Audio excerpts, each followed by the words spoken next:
Okay, so here we are with another DC Multiverse unboxing, and this is Bizarro. This is the DC Classic Bizarro, a Silver Age version, if you would.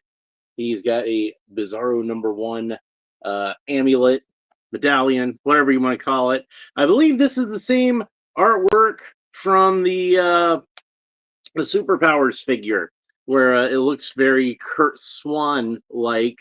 I suspect that it's Mike Zeck that did this artwork, but I'm not 100% certain. Let's go ahead and open them up. So, yeah, I figured this would be a good week to go ahead and get some of these Superman figures out of the way, since apparently there's a Superman movie coming out this week. But yeah, I've got a lot of Superman to get through, so I figured I might as well work through it now. There we go.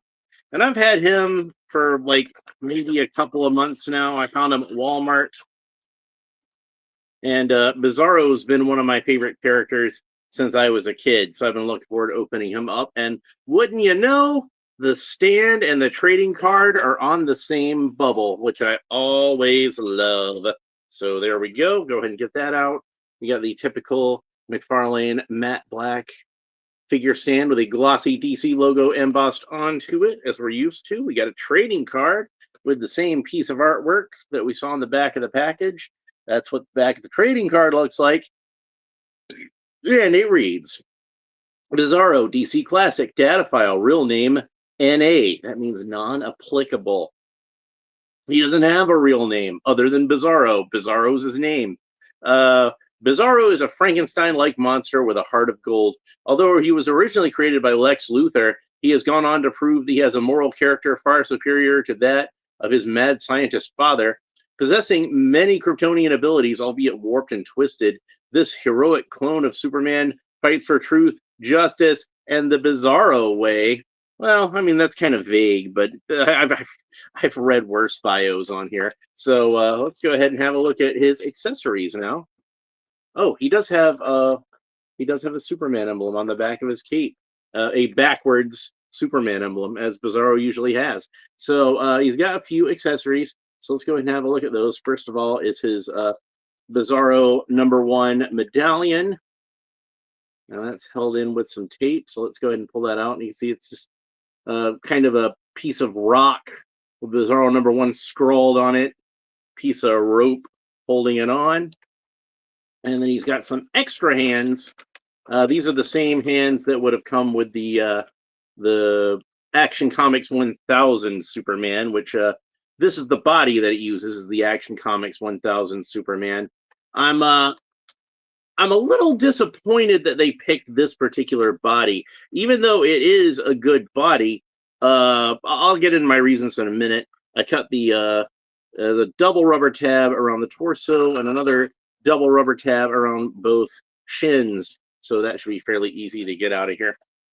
As much as I like this body, I feel like it's one of the better Superman bodies. It is a little outdated by McFarlane standards. Like, it's got the old style of ankle joints, which these McFarlane ankle joints are awesome, but they've improved them in recent years by making them more conform to the shape of the boot, having wrinkles on them, so they're not quite as noticeable. But here we've got the old spherical ankle joints. They're good ankle joints. It's just like the newer ones are a little less obvious. And plus, this particular Superman figure is a little smaller than a lot of the more modern ones, since he is supposed to be like more of a Silver Bronze Age Bizarro. We can see him next to this Superman, but you can see he stands just a little bit shorter, because this body, like I said, it's just a little bit smaller. So, and then there are other Superman figures that are much taller than this. So, like, if we were to compare him to, let's say this, which is supposed to be the Silver Age Superman figure, like, he's still in the box, but you can see what I'm talking about, how this is a bigger figure. So I wish they had used this body instead. This is my favorite Superman body. I think that would have been the best one to go with. This isn't a bad choice, but it's not the best choice. And it does not have double jointed elbows. So you can see why like as much as this is a nice body, they could have picked a better one, I think. There's what his cape looks like when it's all spread out. But it is a good classic sort of Superman body. And if your main Superman, this is another odd thing about it. If your main Superman actually is the Action Comics 1000, if that's your preferred Superman, well, he's gonna look kind of odd next to that one too, because you see they went with this really light, bright blue. And normally, if Bizarro is either A, wearing the exact same colors of Superman, or B, wearing darker colors than Superman.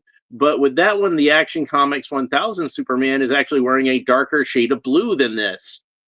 So you're going to have a Bizarro that's a lighter shade of blue than Superman, which is just strange. So here's what the hands look like. The extra hands, they're kind of just somewhat open hands. They'd be good for flying or whatever. It's pretty much the same hand, but one for the left and one for the right. And on the figure, he's got one solid fist on his left hand and one kind of gripping hand on his right hand. So let's oh yeah, we got the amulet. Let's go ahead and put the medallion around his neck, and there that is. It doesn't like clamp on or anything, so it's kind of loose. It's going to rattle around on him when you move the figure. So kids playing with the figure might wind up losing this fairly easily. So if you're going to let your kids play with your figures, or if you're buying this for a child, if it's your figure, you might want to, yeah, you can play with it, but I'm going to take the amulet off so it doesn't get lost. And they probably won't care. Kids usually don't care about that kind of thing. And if you're buying it for a kid, just warn them, hey, be careful with this thing. Don't lose it, because it's not gonna stay on the figure very well. So let's go ahead and talk about his articulation real quick. Bizarro can look up about that far, look down about that far, tilt his head kind of quizzically from side to side, which is really helpful on a character like Bizarro. Rotate the head all the way around. By the way, I do really like this head sculpt. He's got this funny smirk on his face that I think is really cool. He's got this spiky hair that looks very much like how he was drawn in the earliest appearances in the comics. Sean Franklin is here, and he says hi. Hi right back at you, Sean Franklin. Good to see you. He's got the cool Mcfarlane shoulder articulation, which is kind of stiff on mine, but you can like wiggle that around any which way you want to. Of course, the arm rotates all the way around at the shoulder and moves up to the side about that far. He's got a bicep sole, so the bicep rotates all the way around. As I mentioned before, this is just a single joint of articulation at the arm. That's about the range of articulation you get there. It's still a good amount of articulation. It's just not as fancy as having a double joint. Denislav Petrov is here, and he says hello. And Sandro Brandio is here, and he says hi. So we've got a lot of people stopping in today. That's nice. So Bizarro has wrists that rotate all the way around, and then they're on this cool Mcfarlane ball joint, like I pointed out before. So you can really move those around any which way you want to. The Mcfarlane wrist articulation is like probably the best wrist articulation that you're going to find on an action figure. He's got that great Mcfarlane torso articulation, so you can get all kinds of dynamic poses out of our guy. I think I pointed out before on the Superman figure that uses the same body that you can get some really good flying poses out of this particular torso. And yeah, he looks great, doesn't he? So and of course rotates all the way around the waist. So but you wobble it around any which way you want to. Bizarro can kick up about that far. He's got double jointed knees. That's about the range of motion you get at the knees. He does have a little bit of wobble here, like Mcfarlane figures tend to do. Not full articulation that rotates all the way around, but enough that you can still get a little extra posing out of it.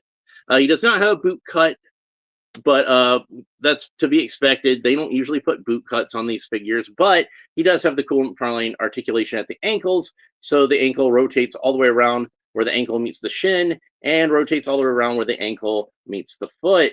So you can, again, pose this ankle in pretty much any which way you want to. Foot points down about that far, foot points up about that far, and then he's got toe articulation just to show off. So, yeah, pretty great figure. I wish that he had a flight stand.